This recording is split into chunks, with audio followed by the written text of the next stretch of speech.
পুরোপুরি এখন পূরণ হয়েছে আমি সেটা বলবো না, বাট আমি আমার যেটা মনে হয় যে স্বপ্নের পথ ধরে অনেক দূর এগিয়েছি আমরা, সেই স্বপ্নের পথে অনেক দূর এগিয়েছি।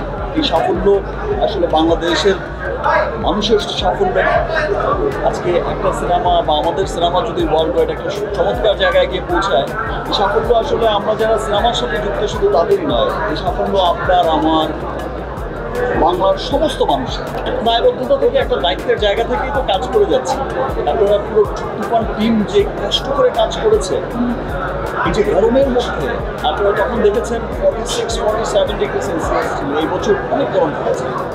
এই গরমের মধ্যে গোটা টিম যে কাজ করেছে, সহ্য গরমের মধ্যেও মানুষ হাসি মুখে এত চমৎকার একটা কাজ করেছে। সবার মধ্যে যে একটা স্পিড ছিল যে না, আমাদের গরম হোক যেটাই হোক আমাদের কাজ করতে হবে। আসলে সবাই আমরা চেষ্টা করে যাচ্ছি। আপনারা দেখেছেন যে প্রত্যেকটা মহলের মানুষ, যে কোনো দেশে বিদেশে প্রত্যেকটা জায়গার মানুষ এই যে বাংলা সিনেমাটাকে নিয়ে এত প্রাউড করছে যে ইয়াস এটা আমাদের বাংলা সিনেমা, প্রত্যেকটা মানুষের ফোন করছে, এটা আসলে খুব আনন্দ। এই আনন্দ আসলে বলে বোঝানো যাবে না।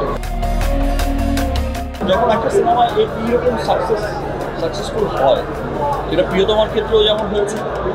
আর আমি মনে করি যেটা আমার কাছে যেটা মনে হয়, আজকে যে তুফান চলছে, ওয়ার্ল্ড ওয়াইড চলছে, ইনশাল্লাহ সামনের এমন সিনেমাও হবে তখন গিয়ে মনে হবে যে আসলে তুফান আসলে ওর কাছে কিছুই না। মনে হবে যে কি বিশাল বিজনেস, কি বিশাল সিনেমা বানিয়েছে, কি সুন্দর হয়েছে।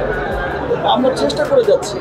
আমি বলছি, আগেই বলেছি, আমি তো বিশ্বাস করি যে আমরা স্বপ্নের পথে হাঁটছি, দৌড়াচ্ছি। স্বপ্নটা এখনো পূর্ণ হয়নি পুরোপুরি।